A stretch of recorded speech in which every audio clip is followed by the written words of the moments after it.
Thanks for watching Afternoon Live. It's a low-impact exercise that improves balance, posture, and your mental health. Here to teach us about Tai Chi Walking, we welcome back fitness expert Laura Matthys. It's great to see you. You too, Hannah. Thanks for having me. Share with me this idea of Tai Chi Walking. I don't think I've heard those two phrases together before. Right, yeah, it's kind of really popular right now. It's, you know, someone asked me if I do Tai Chi walking down the street, would it be noticeable? I'm like, yes, it would. Okay. It's very different from regular walking, because when we just do regular walking, it's just so automated and doesn't take a lot of thought. Whereas Tai Chi walking is very slow and controlled movements and takes a lot more balance.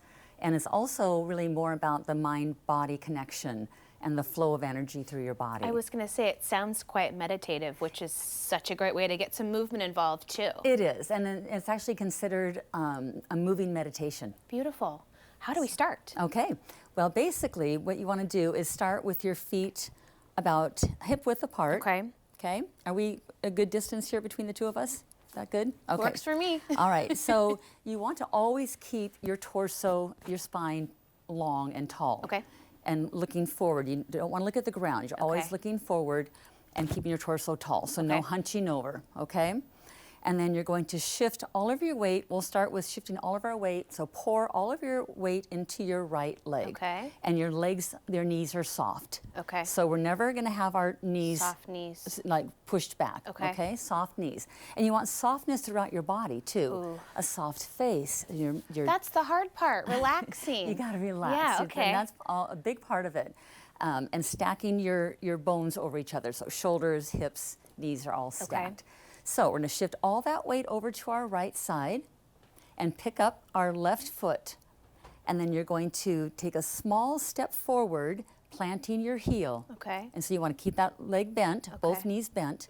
And then you're going to shift your weight forward and pressing into basically the arch of your foot. Okay.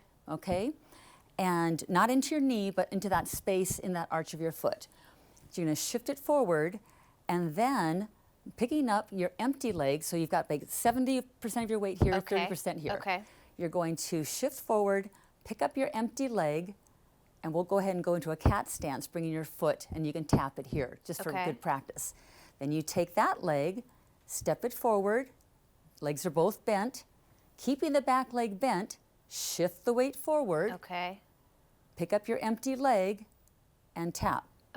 And then going back, and it's always heel, ball, toe going forward, and then going back, you're going to toe, shift back, both legs are bent, lift up the front toes, and now you're going to pick up that empty leg and bring it to the other leg.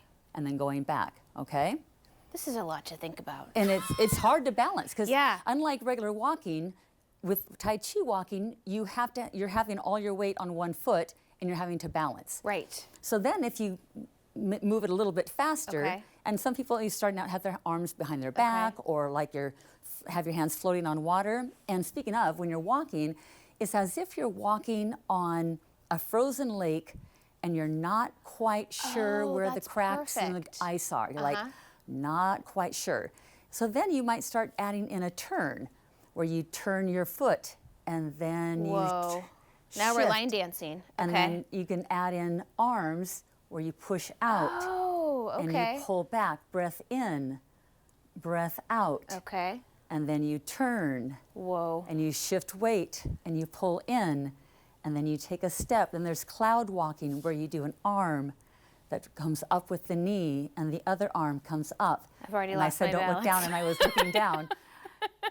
And there's just so many ways to do it, but the whole purpose is slow, methodical, breath, calm, relax. And it all stays low. Because it probably feels kind of rigid at first when you're learning the movement, but how you're doing it, it flows. It flows, and there's really no wrong way to do it. You know, and you can go through it, and you lift up, and you can just hold, and then you can go through, and you can turn, and you can have an energy, a chi ball, and you can go down low, and then you can come up high, and then you can pause, and then you can push through.